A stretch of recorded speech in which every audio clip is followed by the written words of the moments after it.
Hello, welcome back to my channel, Hasty Books. I'm Camilla, and today I'm wearing a hat.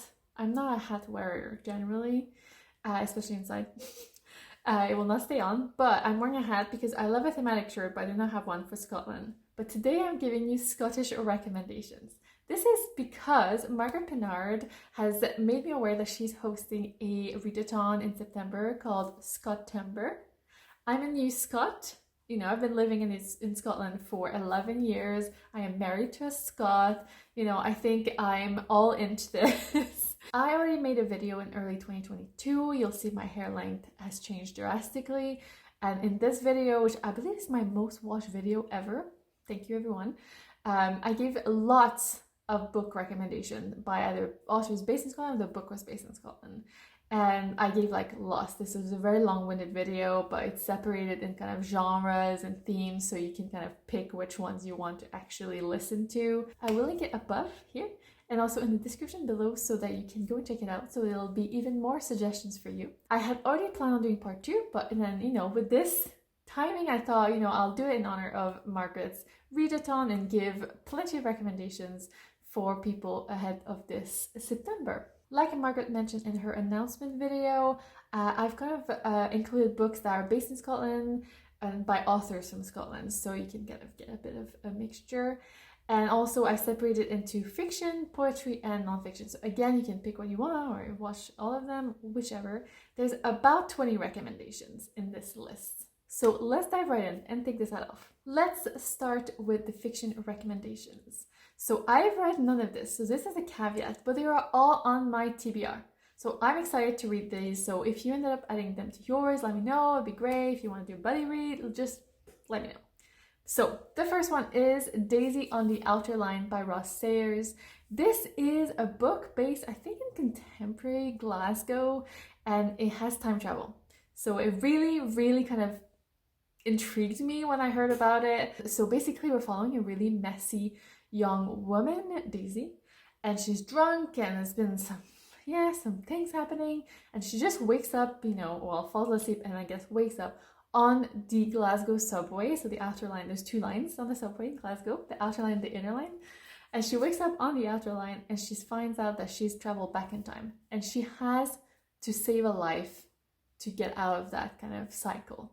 So yeah, I'm really intrigued by it. I cannot wait to read it. Next we have Hex by Jenni Fagan.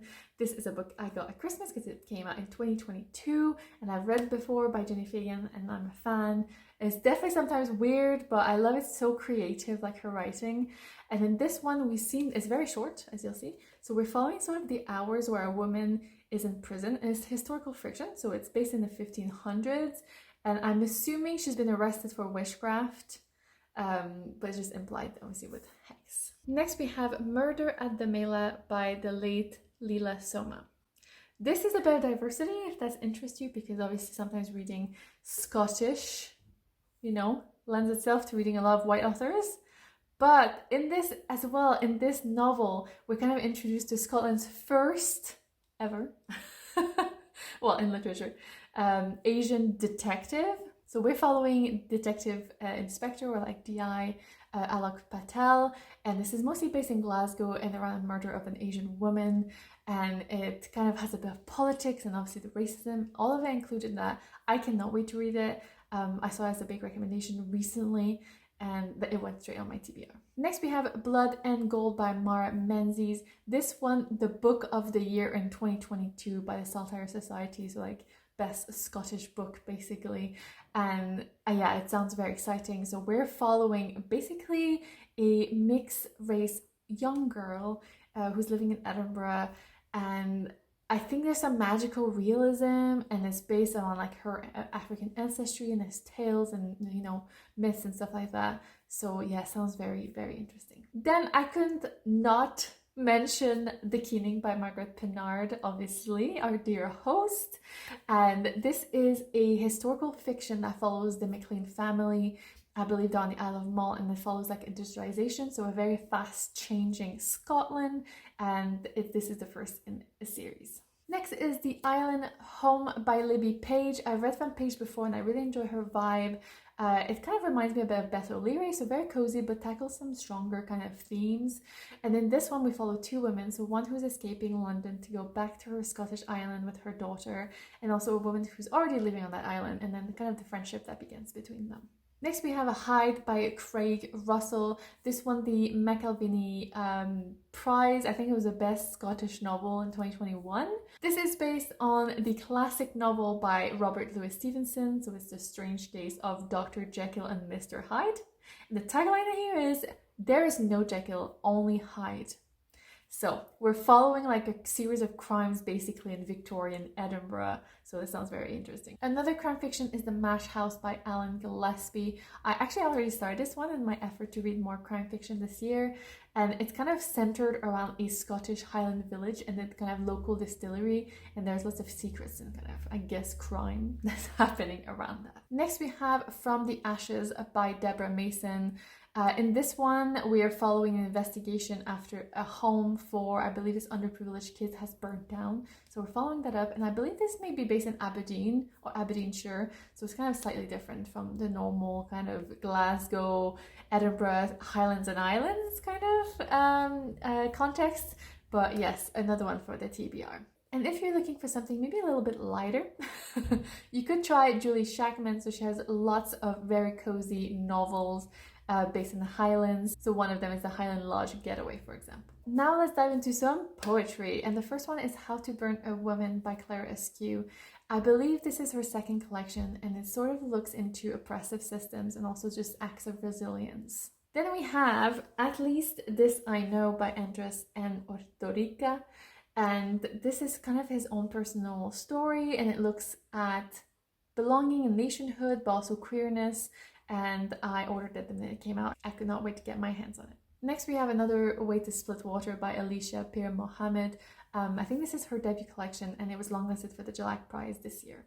In this collection, Pirmohamed kind of tackles some, big subject again, like belonging and nationhood, but also ancestral memory and belonging. So I feel like I'm definitely going to get well with that one. Then we have Blood, Salt, Spring by Hannah Lavery. And again, this tackles very similar themes. I guess, yeah, there is a theme to the ones I've added to my TBR, tackling or exploring themes of race and identity and belonging. If you're looking for something a little bit more classic, then you could look at My Heart's in the Highlands. This is a collection of Scottish poetry that, actually encompasses quite a lot of classic stuff and a lot of classic authors. And that includes Robert Burns, Sir Walter Scott, and even Mary, Queen of Scots herself. And finally, let's look at some non-fiction recommendations. And I have read all of these, and I'm very excited to actually recommend them. The first book I want to recommend is 60 Degrees North by Malachy Tallack. This is one of the first books that I read, that I bought here and read. And my copy is actually in Canada because I went home with it. But very, very good. And we follow Tallack's kind of exploration. He's from Shetland, which is on the 60th degrees parallel.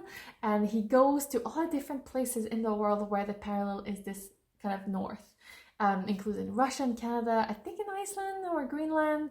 And yeah, so lots of different locations and cultures. And he looks at what they have in common or what are they different about it and what it is about being that far north. All of this is in search of obviously something that he's lost. I believe that there's part of it was about grief and about losing his father and having lost touch with his father and stuff. So there's a personal element as well as the kind of travel element to it. Next, another one that sort of tackles travel is Borges and Me by Jay Parini. I've mentioned this, I read this last year, and in this one we follow Parini. This is sort of an auto-fiction, so inspired by reality, I guess. So this really happened, and we follow the author as himself. So when he was young, he decided to come and do his PhD in St. Andrews, and then met the author, Jorge Luis Borges, and then inadvertently took him on a road trip around Scotland.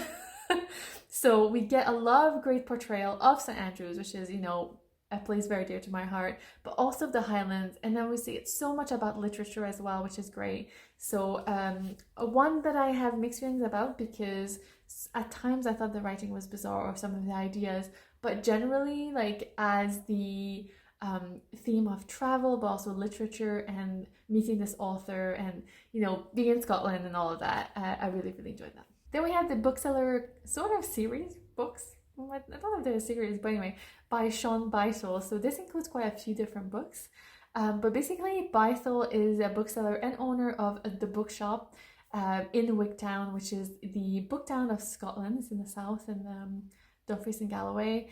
And it is really fun. Actually, we went there many years ago now, and I really enjoyed it, actually going through, like, mostly around the main square. There's like tons of bookshops. It's great. So I've read The Diary of a Bookseller and Confessions of a Bookseller. Clearly his persona, or potentially his personality, I have no idea, but his persona in the books and also on social media, if you follow his account, is very kind of grumpy and sort of against tourists, against people who buy books, against people who don't buy books, against his employees. It's literally like very pervasive and that kind of tone, but also there's a lot of funny bits about it, so you have to not take it too seriously, because also that's sort of a Scottish humor to it. But I really enjoyed them. So often you kind of go day by day throughout his year or like his season, and you see how it is to be a bookseller, owner of a secondhand bookshop. He goes, you know, to homes where people are trying to get rid of, you know, their parents' books or something, and also like how to sell online versus in person, and all of these different things that I thought was really, really cool. He has 2 more books. There's Remainders of the Day, and there's also The 7 Kinds of People That You Meet in the Bookshop, which I haven't read yet, but that are on my list. Next, we have a book that I thought would fit in here because this book isn't really talked about. People don't really know about it. So it's called Mongol by Ugana Ramsey. The author is from Mongolia but lives or lived, I don't know, in Scotland. So basically in this book, it's non-fiction, obviously. We follow her life. There's kind of flashbacks or memories of her growing up in Mongolia at a very interesting time where her family was nomadic, but then she goes to the city to go to school, and then that's how through education that she comes to the UK, and it's just so interesting to learn about Mongolian culture generally. But then it's kind of juxtaposed with her life in Scotland, and she's pregnant with her I believe 3rd or 4th child, and there's issues at birth, and he's diagnosed with Down syndrome, and it's very impactful when she discusses the fact that that's when she learns that the kind of insult that people have for people with Down syndrome is Mongol, because obviously she's from Mongolia. The whole link is there in the title and everything, but also it's quite impactful at the beginning when she says that her son wasn't diagnosed earlier because they actually tell her they couldn't tell because obviously his features, because they're from Mongolia. So yeah, it was just a very, very impactful and very touching book. But also, like, I feel like I learned so much, and I just loved it, and that's a big recommend for me. And finally, my last book I want to recommend is Warriors, Witches, and Damn Rebel Bitches: Scottish Women to Live Your Life by Mary Kidd. I got this book many years ago at the Edinburgh Book Festival. It's such a wonderful book, and it goes back in time so much. We have all the warriors here, the witches, and the damn rebel bitches. And yeah, it just goes back in time so much, and there's many lessons to be learned from this. It's kind of just a nice kind of coffee table book to have, and because of the title, it also sparks conversation, so I love that. So yeah, a really good one. So these are all of my suggestions for reading books either based in Scotland or about Scotland or by an author from Scotland, and I hope that you'll find something that you enjoy in here. I also recommend, like I said, looking at my first video with Scottish recommendations, and you know, let me know if you have more. I already have more books on my mind that I want to add, so maybe there'll be a part 3 next year. But yes, let me know what you think, if you've read any of these, if you've heard of them. Which books are you intending to read this Scot-ember? I cannot wait to hear how that goes. As always, thank you so much for watching, and Hyde back. Bye!